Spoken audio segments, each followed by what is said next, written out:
Assalamualaikum warahmatullahi wabarakatuh. Kenalin, nama aku Lutfi Akira Siagian. Di sini aku berperan sebagai host dan Aku Olivia Ganarti. Di sini aku juga sebagai host di podcast kita kali ini. Dan kita akan membahas tentang peristiwa-peristiwa penting yang terjadi pada masa Republik Indonesia Serikat atau yang biasa kita kenal dengan RIS. Peristiwa-peristiwa tersebut diantaranya ada gerakan angkatan perang Ratu Adil atau biasa disebut dengan APRA, lalu ada pemberontakan Andi Ajis di Makassar, dan juga ada gerakan Republik Maluku Selatan atau yang biasa kita sebut dengan RMS. betul. Nah, kita di sini nggak sendiri kan Mbak Lip, soalnya kita juga ditemani sama teman-teman kita, teman-teman seperjuangan juga yang akan menjelaskan lebih detail bagaimana sih terjadinya peristiwa ataupun perang-perang tersebut terjadi. Ya. Terus apa sih sebenarnya dari si Republik Indonesia Serikat ini? Ya, apalagi di sini kita sambil berbagi cerita juga kan terkait dengan topik yang mau kita bahas di episode kita kali ini. Oke, untuk topik pertama itu Kita kenalan dulu gak sih? oh iya lupa. Iya, kenalan dulu lah. Iya kan, masa kita nggak kenalan? Iya betul, karena tak kenal maka tak Sayang. Kalau udah kenal tapi nggak sayang-sayangan gimana Mbak Lip? Iya, cari yang lain lagi, yang sayang lagi dong berarti. Mbak Lip aja lah. Oke, Nah, lanjut. dimulai dari Bang Fadil nih. Boleh ceritain ke kita nggak namanya siapa, terus dari mana, dan sekarang itu kegiatan ataupun kesibukannya apa aja sih? Boleh ceritain nggak? Oke, baik, perkenalkan nama saya Fadil Walda Ujung. Saya dari CNN Entertainment. Tapi saya lulus juga di S1 USU Ilmu Komunikasi. Saya di CNN bagian jurnalis, buat kayak berita-berita baru gitulah. Terus kesibukan saya belakangan ini paling ya diundang podcast kayak gini. Oh, berarti udah sering diundang ke podcast-podcast yang lain gitu ya, Bang? Alhamdulillah sering lah. Oh iya, Mbak. Baik nih. Nah, kalau Mbak Siva, BTW kita panggilnya Mbak dan Abang aja nggak apa-apa ya, biar lebih deket gitu. Boleh ya? Iya. aja kok Mbak, santai. Oke. Nah, sekarang Mbak Siva nih, boleh kenalin ke kita nggak? Kenalin, nama aku Syifa, aku dari USU juga, tapi sebenarnya aku dari Makassar. Aku merantau di sini. Oh, jadi kita kedatangan warga lokal nih, Lip. Iya. Ya kan? Tapi udah berapa lama nih Mbak di Makassar ya kalau boleh tahu? Cukup lama dari kecil sampai tamat SMA. Aku di sini, aku di sana. Aku kuliah baru aja merantaunya di sini. Oh, at least kamu waktu kecil kamu di sana ya, Mbak Siva. Oh iya, kalau kesibukannya sekarang apa nih? Sekarang sibukannya lagi skripsi aja sih. Aku masih kuliah, aku kuliah di jurusan Ilmu Sejarah. Wow, semoga ntar Mbak bisa jadi sejarawan yang kaya ilmu dan bisa berguna bagi bangsa dan negara juga, bagi Mbak sendiri. Amin. Amin ya rabbal alamin. Sekarang kita beralih ke bintang tamu kita selanjutnya, yaitu Mbak Wawa. Silakan Mbak Wawa. Makasih Mbak Lutfi. Oke, kenalin, aku Nasius Selvena Murni.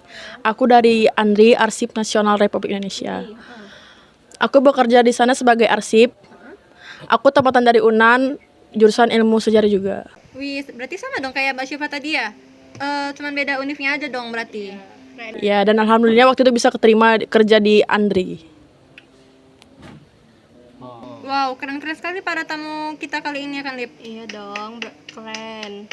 Dan juga ada bintang tamu kita selanjutnya juga nggak kalah keren loh, Kil. Oh iya dong pasti. Nah, Bang Alfi, boleh kenalin ke kita? Ya, terima kasih. Kenalin, nama aku Alfisari Nasibuan.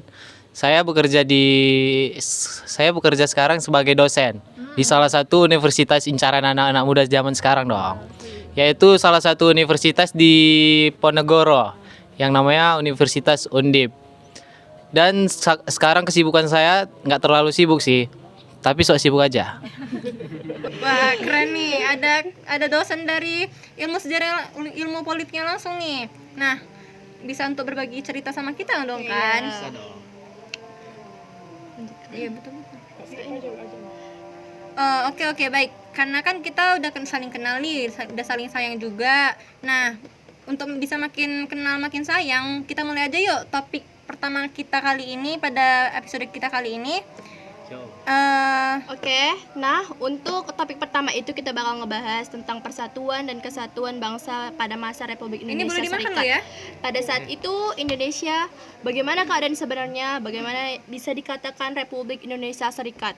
Nah, kali ini kita mungkin bisa memulai dari Mbak Wawa untuk selaku sejarawan kita di sini. Silakan Mbak Wawa.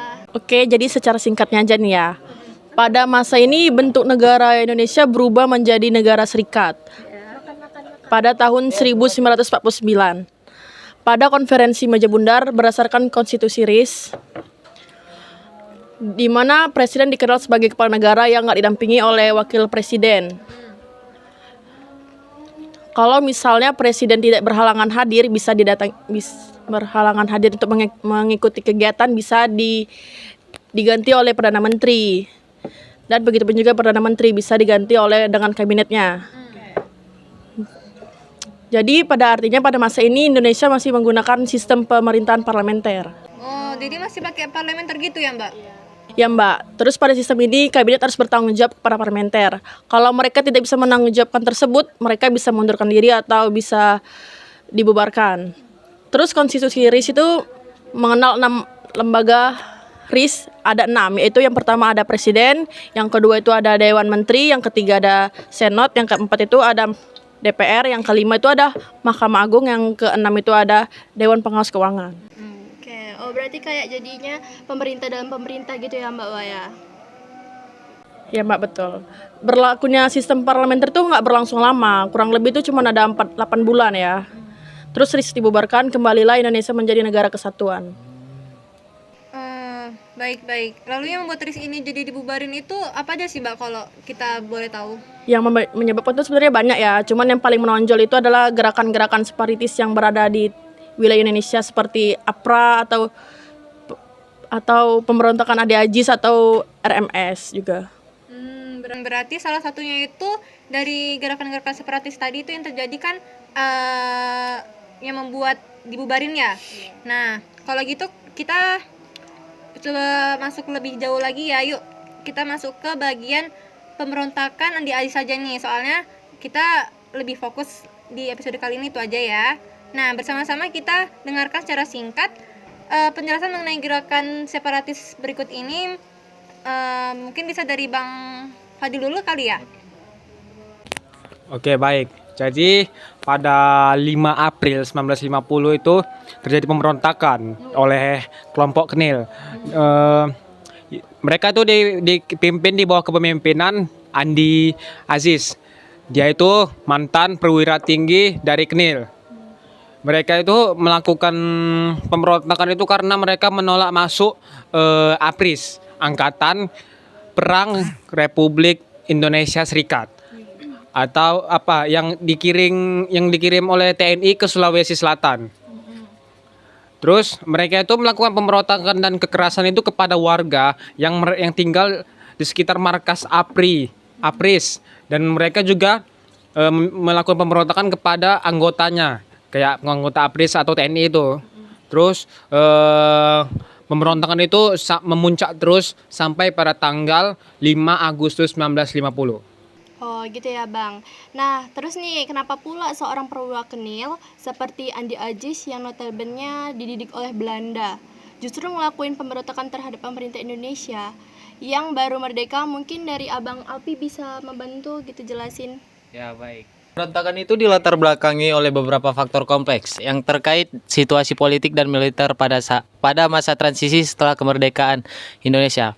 Salah satu faktornya itu ketidakpuasan Ade Ajis dan kelompoknya terhadap kebijakan pusat terkait integrasi pasukan Knil ke dalam APRIS.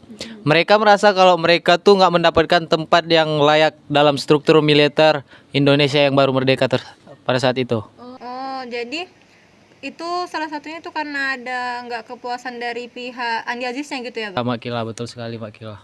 Lalu gimana sih pemberontakan Andi Aziz ini memengaruhi proses integrasi nasional Indonesia pada saat itu? Mungkin dari Bang Fadil lagi boleh kasih penjelasannya? Oke, di sana tidak mereka kita itu apa ya? Bukan cuma mengalami ketidakseimbangan keamanan, tapi kita juga mengalami namanya yang mencerminkan kompleksi ke persoalan persatuan dan kesatuan Republik Indonesia yang baru merdeka pada saat itu. Sebenarnya ada banyak juga ininya, apa namanya, kerugiannya. Salah satunya itu ya kayak integrasi nasionalnya melambat dan terus konfliknya melebar. Sama itu aja sih. Oh, sama ini ketidakseimbangan juga pada politik dan keamanan. Lalu setelah dampak tersebut muncul, apa sih yang dilakukan pemerintah untuk hal itu? Ya, yang pastinya menindak tegaskan itu. Menindakan tegas si Andi Aziz sebagai ketua sisi Kenil. Terus langkah selanjutnya paling ya meningkatkan kestabilan politik dan keamanan dan ini sih. Itu aja sih saya. Nah, oke. Kalau sekarang kita bisa melihat dari sudut pandang lainnya ini. Kayak misalnya dari sudut pandang warga Sulawesi Selatan, khususnya Makassar tadi ya kan. Kan sekarang ada warga lokalnya nih. Nah, mungkin bisa dari Mbak Siva, bagaimana mereka melihat sosok Andi Aziz pada pemberontakan tersebut? Silakan Mbak Siva. Iya, baik, pada masa pemberontakan itu aku kan belum lahir. Tapi dari pengalaman lalu dari kisah-kisah kakek dan dari buku-buku yang terkait itu aku sudut pandangku itu aku merasa kecewa. Kecewa sama pemerintahan pusat. Terus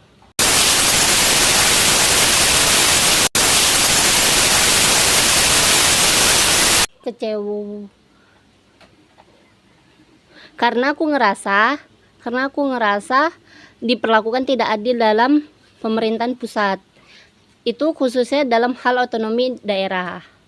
Oke, terus nih ada nggak sih pelajaran yang kita bisa dapetin, bisa kita ambil dari pemberontakan Andi Aziz kali ini untuk Indonesia yang lebih modern? Mungkin dari Mbak Wawa bisa beri tanggapannya? Pasti ada dong. Salah satu pelajarannya itu adalah kita bisa belajar kalau integrasi nasional itu sangat penting. Dialog dan musyawarah, keadilan dan pemerataan, dan juga kewaspadaan terhadap integrasi yang terjadi itu sangat penting. Oke, sebagai penutup dari episode kita kali ini nih, gimana sih kita bisa mastiin kalau generasi muda Indonesia memahami sejarah pemberontakan Andi Aziz secara komprehensif dan gak terjebak dalam simplifikasi sejarah? Oke, saya bantu jawab ya Mbak.